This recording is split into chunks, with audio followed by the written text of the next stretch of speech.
The Grinch and the French Aristocrat. Chapter 1. The Grinch in Steel Toe Boots. I have always prided myself on efficiency and control. Every task taken on is handled meticulously and with little to no effort. Preparation is my religion, no last-minute rushes, no surprises. I am Eveloria Vincenzo, one of the most successful female civil engineers in the country, but I have been hiding a big secret. I have been living in fear my previous life will surface, but today, I am just a civil engineer. Every new building or skyscape tower must go through me. My approval is only stamped after I personally visit the site, inspect the building plans thoroughly, interrogate the contractor, and ensure no substandard material will be used. Timelines are sacred. Safety is law. Sustainability? Mandatory. I oversee the entire construction process, working with the city, and run my own company. Being CEO of Vertex Engineering has its challenges, especially for someone like me, an extreme introvert with zero tolerance for small talk or pointless meetings. I know people call me cyborg behind my back. I don't care. Efficiency and isolation have been kind to me. I don't do distractions. I don't do attachments. Today, I'm knee-deep in the trenches of a new skyscraper when my phone starts buzzing like an angry wasp. Katerina. Of course. My longtime friend and unofficial sanity keeper. I press decline. 3 times. But that's the thing about Katerina Petrova, she does not accept no. Especially when she's on one of her rescue missions. This week's mission? Finding me a girlfriend. I finish my inspection and hand the report to the builder. Looks good. I'll be back at first window height. I walk to my truck, brushing dust off my pants when my phone buzzes again. I sigh, rake my fingers through my long black hair and answer. Katerina, I say, clipped. Her voice bursts through the speaker, far too vibrant for my dust-covered mood. Finally. I've been calling for 10 minutes. I've been busy. And no, I'm not interested in another setup. Oh, contraire, mon ami. Can't I just check on my best friend? I laugh. Dry. Kat, we've known each other for 20 years. You're as predictable as a rabies rabbit. Her laugh is full of mischief. Eva, I love you dearly, and I refuse to let you grow old alone like some grumpy hermit. I sigh. She's relentless. Eventually, she'll wear me down and drag me to one of her awkward blind dates where I sit like a concrete statue while the other woman talks about dogs or yoga. So, this is not another blind date? Even better. My brow lifts. What the fuck is possibly better than a blind date, Yekaterina Petrova? I can practically hear her grin. It's, wait for it, an auction. I choke on the cola I'm sipping, splattering it all over my pants and steering wheel. Fuck, Kat. I just baptized my pants in cola. She cackles. I'm certain there are tears streaming down her cheeks. Oh, Grinch, you are so unique. You're insufferable. But you love me. And you're going. I'm sending the invite. Events Friday night. Formal attire. No workwear. I've already booked my designer and stylist. They'll be at your penthouse at 18H00 sharp. I groan. If I look like a Barbie doll, our friendship is over. Noted. Now get home and prep yourself. I glance at the cola stain on my pants, then at the clock, 17:30. Screw it. I need a drink anyway. I throw the truck into gear and head home. Chapter 2. The Auction of the Grinch. Sunlight creeps across the penthouse floor. I stir, groan, and roll over to check the time. 6:15, Friday. The day. The cursed day.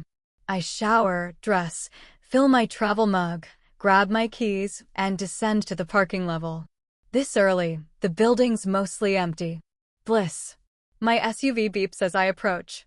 I toss my laptop bag into the back and slide into the driver's seat, mentally prepping for a day I already want to escape.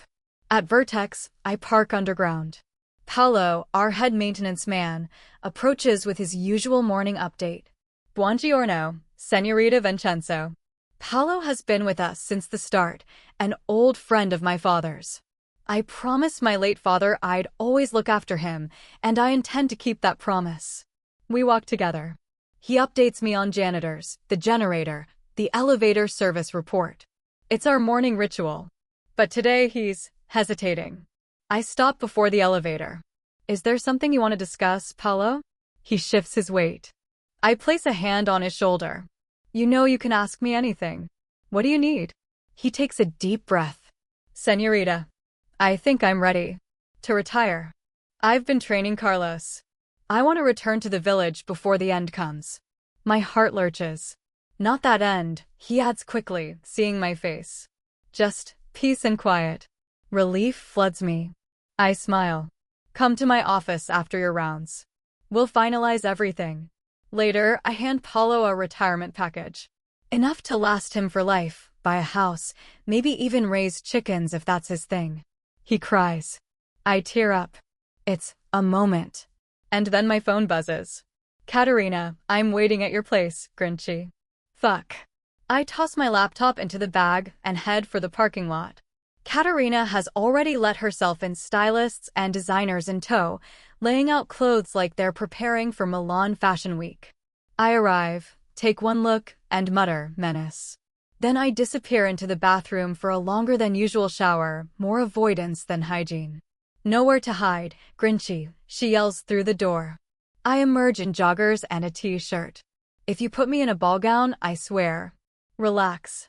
No dresses. You'll look like power incarnate. She's right.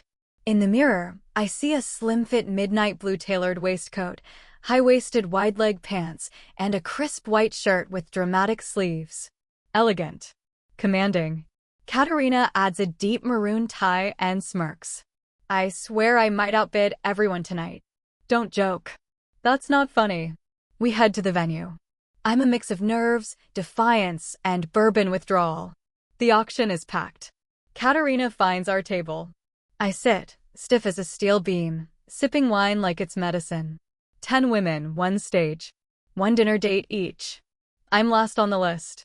Most of the women strut up in lingerie and heels. The crowd eats it up. I want the earth to swallow me.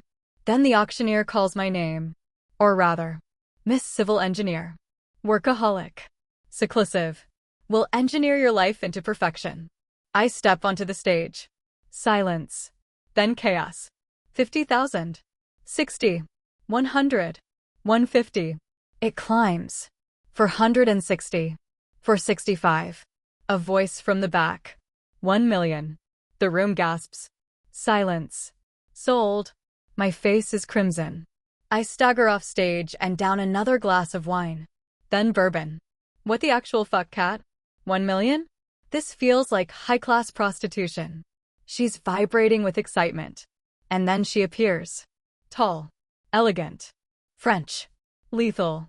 Bonne soirée, mademoiselle, she says in a low purr. My mouth opens. Nothing comes out.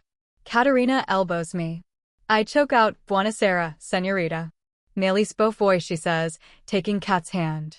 Yekaterina Petrova. Idiot here is Eviloria Vincenzo, Kat adds gleefully. Melis sits with a glide.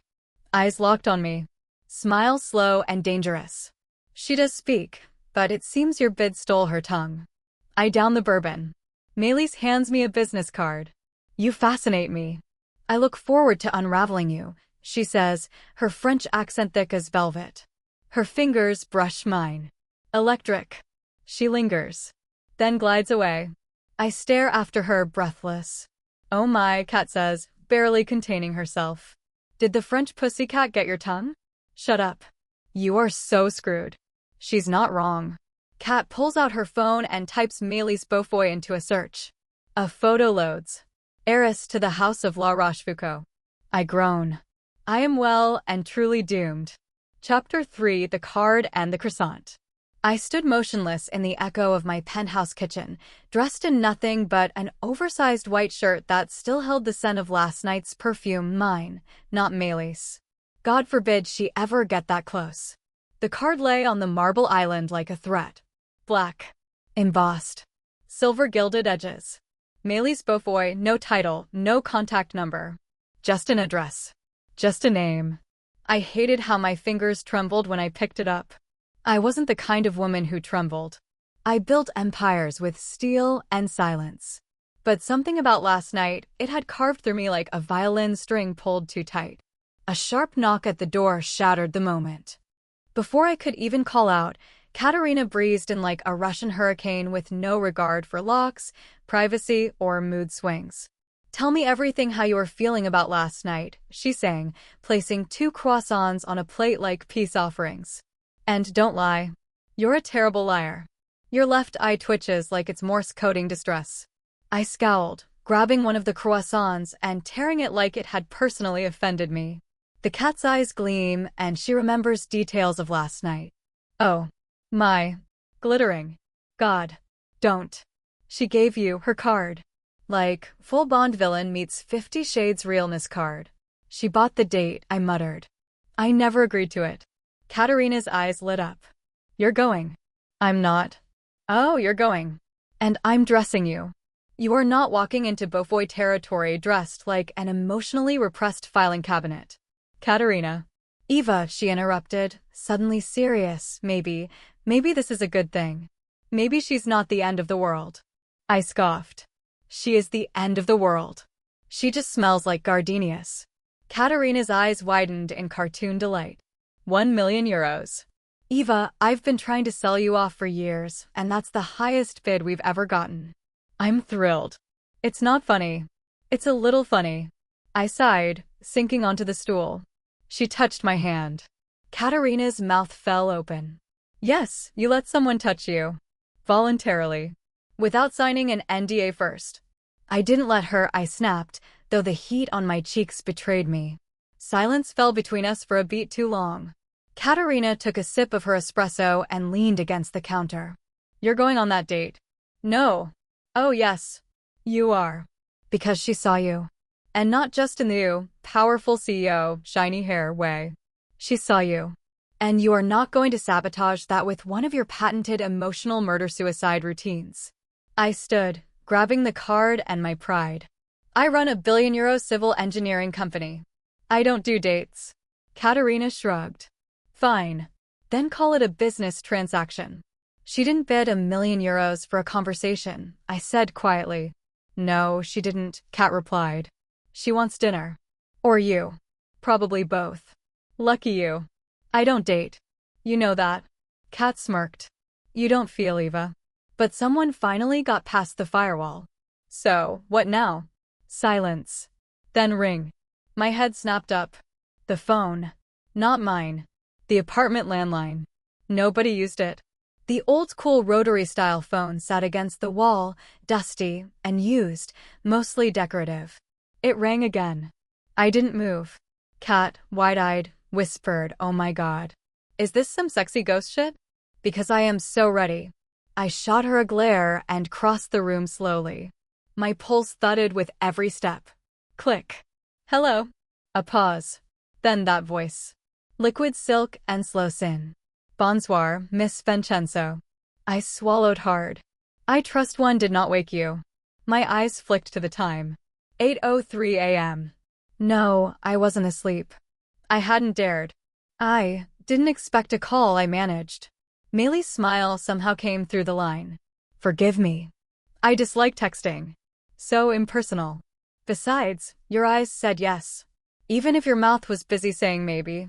Katerina made a strangled squeal from across the kitchen. I turned my back to her, voice tight. "I haven't agreed to anything." "You will," Maylee said, smooth as silk. "Meet me for dinner. Tonight. 8 o'clock. I'll send a car." "A bit presumptuous, aren't you?" A chuckle. "Low. Dangerous." "Not at all, Miss Vincenzo. Just very confident." Click. The line went dead. I stood there, heart pounding in my throat. The dial tone buzzing like static in my veins. I turned back around. Katerina's grin was full wolf. "So, what are you going to wear?" Across Milan, Maylee's private estate. Maylee's Beaufoy moved through her sun-drenched atrium, phone in hand, her fingers tapping out a slow rhythm on the marble railing. The auction had been a gamble, a delicious one. And judging by the encrypted delivery confirmation, her card had not been discarded. She smiled, watching the koi swirl below her like living jewels. "Soon, Eva Loria. Let's see how much fire you're hiding behind all that steel." A knock at the door. Her assistant stepped in.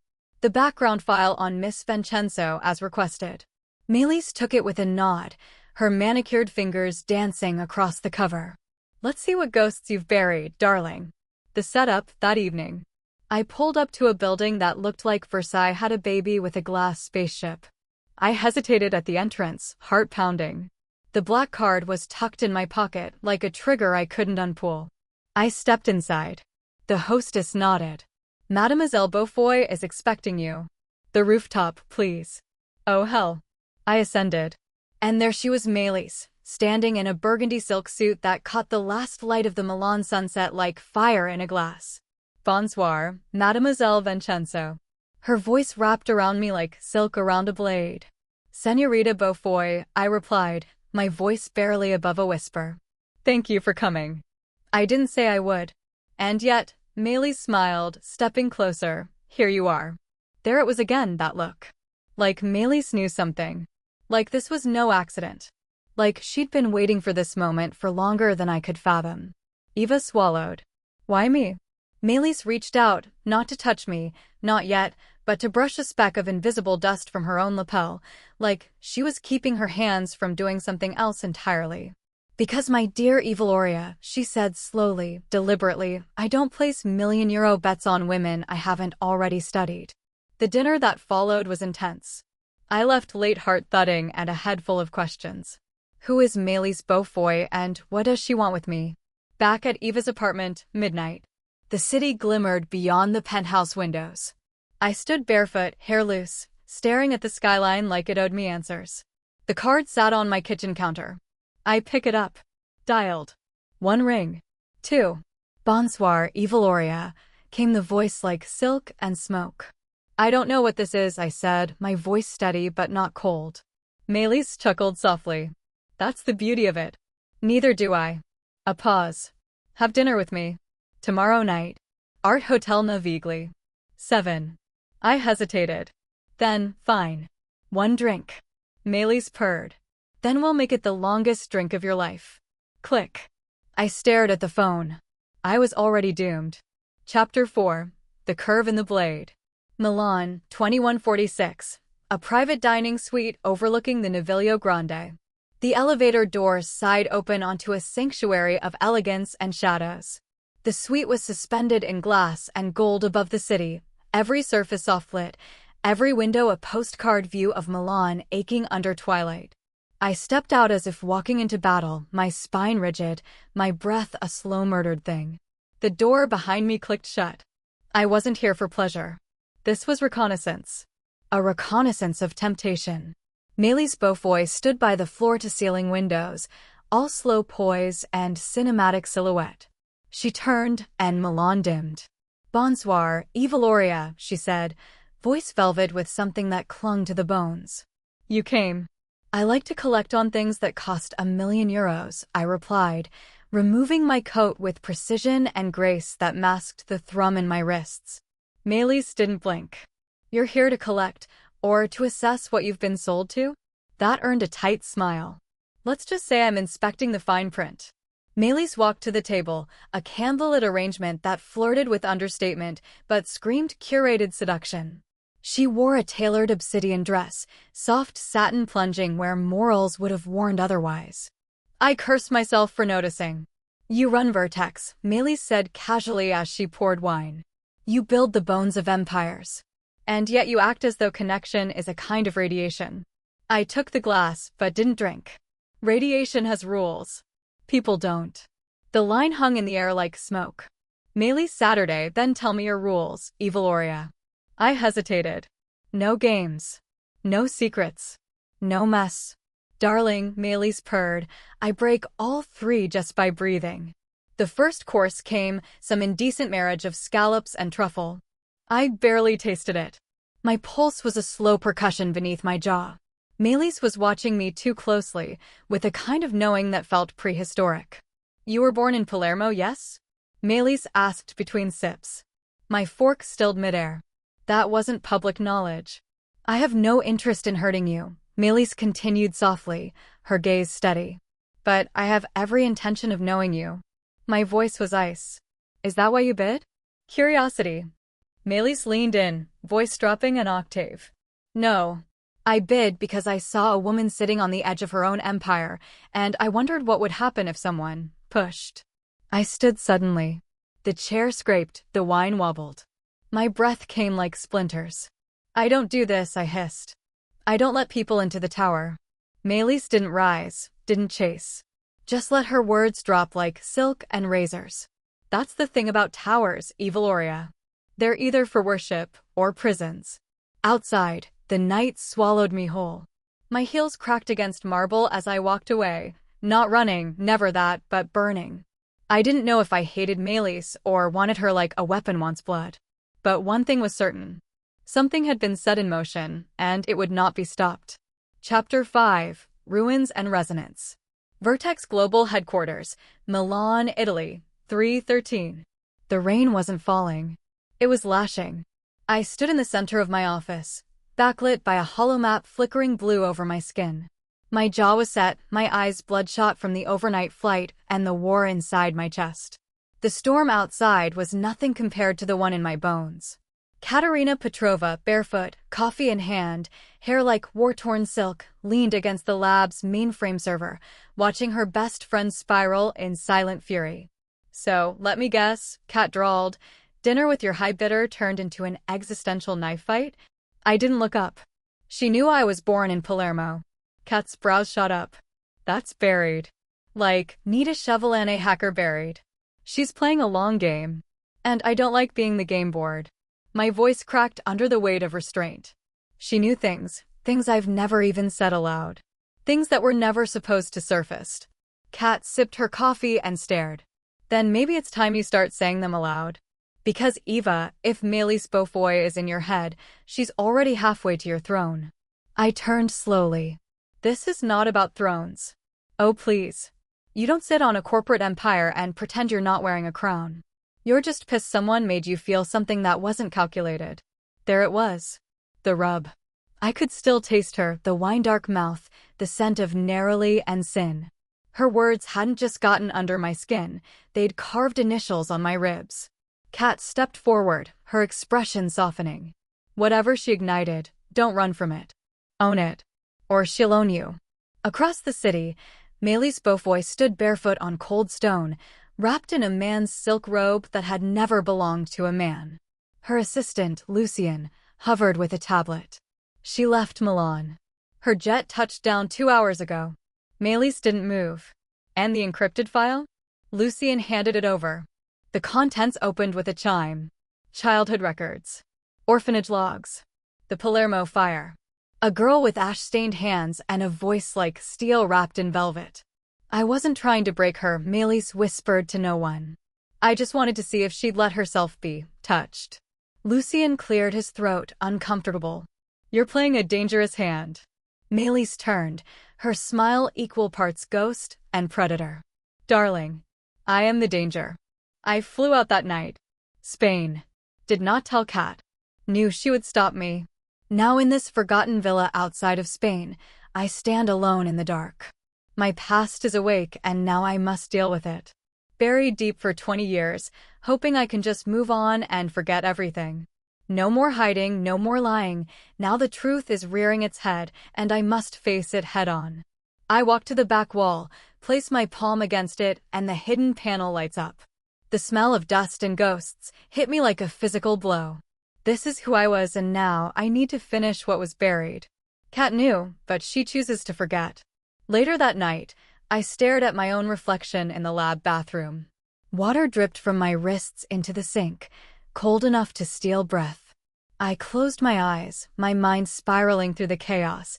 Melis's voice, the flare in my chest, the data breach they hadn't confirmed, but I felt in my gut. A whisper inside my brain slithered forward. She knows who you were, but does she know who you are now? The mirror didn't answer. But my reflection smiled like it remembered something I had tried to forget. Chapter 6: The Edge, the Fire, and the Fall. Private Suite, Vertex Tower, 117. My fingertips hovered over the secure keypad to my penthouse. The numbers blurred, my vision not drunk but devastated. I hadn't spoken to anyone since the night I left. Kat had tried, gods bless her. But the storm had already moved inward. When the door opened, I was met with dimmed lights, the city skyline stretching like a shattered jewel across the glass walls. And Melis Beaufoy. Not invited. Not welcome. Not leaving. Melis stood in black slacks, silk shirt unbuttoned just enough to be criminal, and those damn eyes like burning frost. Her presence stole the oxygen, just as it always did. Get out. My voice cracked like a whip. But Melis didn't flinch. Say my name again. With that fire. I rather like the sound of it when you're unraveling. I advanced, fists clenched. You breached my past, my records. I traced the fault line you tried to cover with a billion-dollar empire. Melis stepped forward, slow, deliberate. Don't blame me if I found your truth. You know nothing about me. Oh, but I do, Evil Aurea Vincenzo. She was too close. Her breath kissed my cheek before her mouth did. It wasn't tender. It was war. I shoved her hard against the wall, breathless. You don't get to invade my life and then kiss me like you own my ruin. Melis smiled, her lip bruised. Then ruin me back. The kiss that followed scorched the air.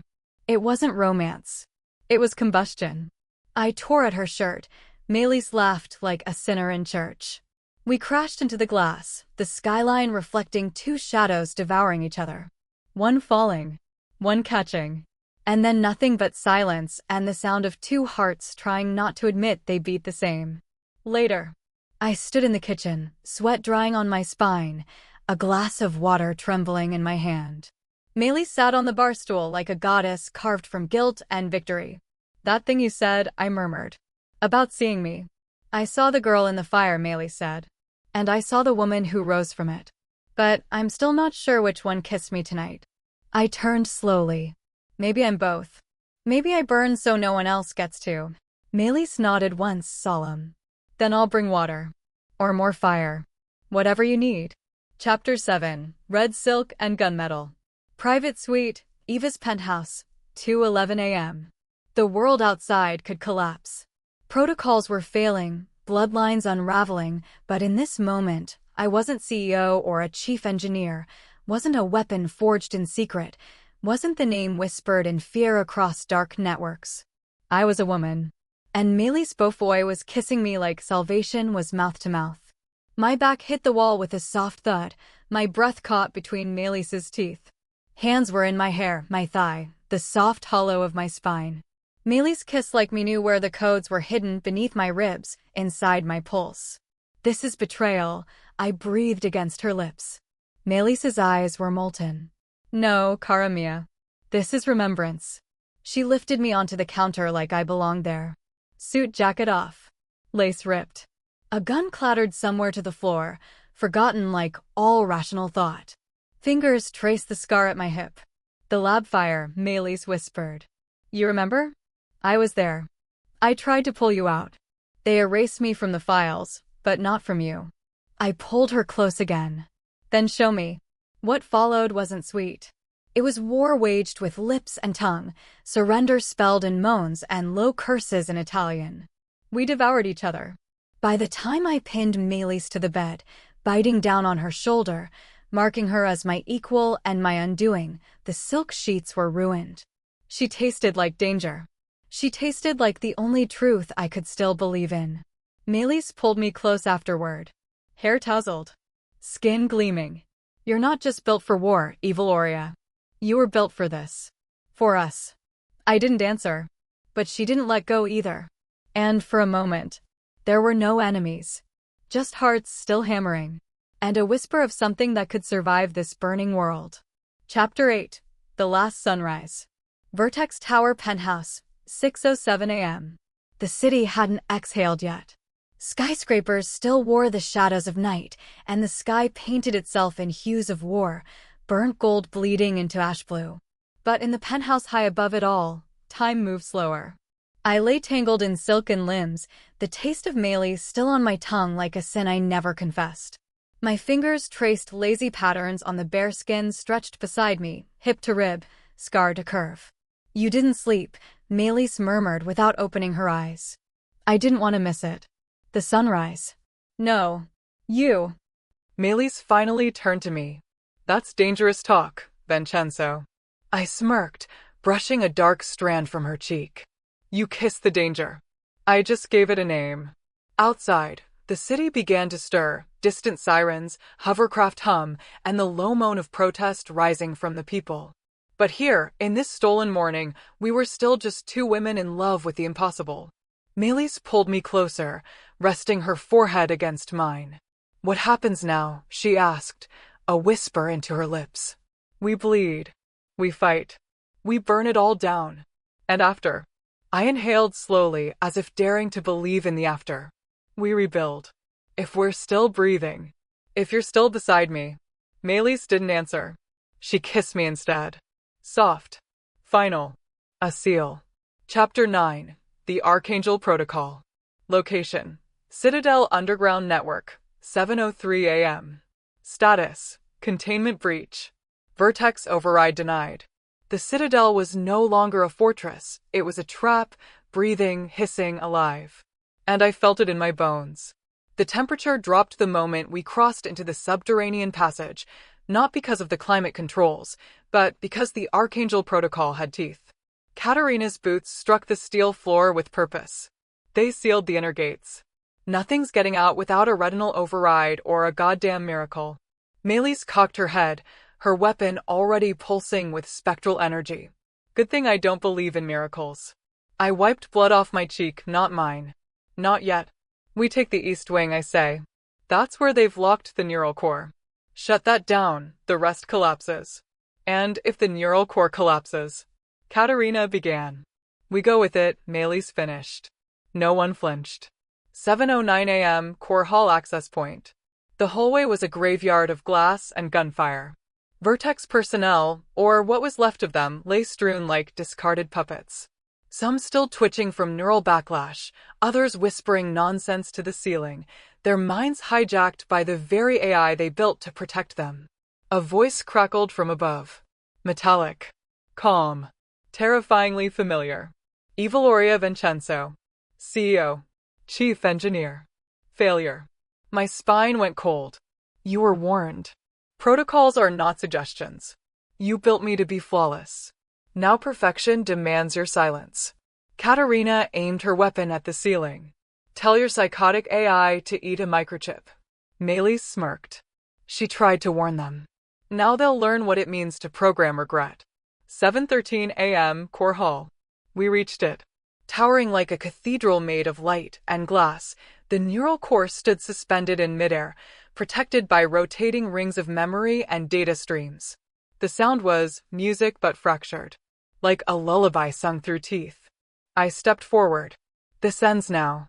I raised the Veritas key, a last resort failsafe only I could wield. The AI screamed not in sound, but in lights, pulses, code. It launched every defense. Turrets. Drones. Gas. The core erupted like a hornet's nest. Katarina moved like lightning, covering the left flank. Melis dove into chaos, a ballet of blades and plasma fire. I pushed through it all, blood slicking my palms, the key clutched like a crucifix. Override. Eviloria Vincenzo. Code. Lilith ascending. The lights dimmed. Everything froze. Then, the core exploded in light. 7:20 a.m. Aftermath. Silence. Smoke coiled around our bodies. Melis limped toward me, her shoulder bleeding, but her eyes locked on me. You did it. No, I whispered, barely standing. We did it. Katarina emerged, coughing. Yeah. Can we skip the emotional climax and get the hell out? As we exited the Citadel, the sky greeted us. Pink. Soft. Alive. The world didn't know what it almost lost. Or who had saved it. But the women walking out of that pit didn't need medals. We needed whiskey. Sleep. And maybe, just maybe, a second chance. Epilogue. Embers of Dawn. Vertex Penthouse. 1 week later, 6:42 a.m. The first light of dawn spilled gently over Milan, softening the sharp angles of the city's skyline like a lover's caress. Inside the penthouse, quiet reigned, not the suffocating silence of war, but the fragile peace that follows the storm. I sat by the window, nursing a cup of black coffee, my obsidian bracelet gleaming faintly in the morning sun. The weight of battles fought and secrets unearthed pressed on my chest, but it no longer crushed me. Instead, it forged a new kind of strength, one tempered by trust and tempered fire. Across the room, Meili stirred, wrapped in tangled sheets and sunlight. Her eyes fluttered open, meeting my gaze with a slow, smoldering smile, an unspoken promise of tomorrows yet to come. Katerina entered quietly, carrying fresh croissants and a mischievous grin that refused to be tamed. So, she teased, ready for another round? Or should I start planning the wedding? I laughed, a sound light and genuine, full of hope and the reckless audacity of survival. Let the world come, I say, voice steady. We'll build from the ashes. Together. Melis reached for my hand, our fingers intertwining like the blueprints of a future we'd design side by side, a blueprint not of glass and steel, but of hearts unbreakable. Outside, the city awakened, unaware it had witnessed the dawn of something unstoppable. Thank you so much for listening. Please subscribe and like this video and follow me for more stories. You are always welcome here, and leave me a comment or a thumbs up, just letting me know if you like the story and would like more, or is there perhaps an idea that you would like to share or let me write for you.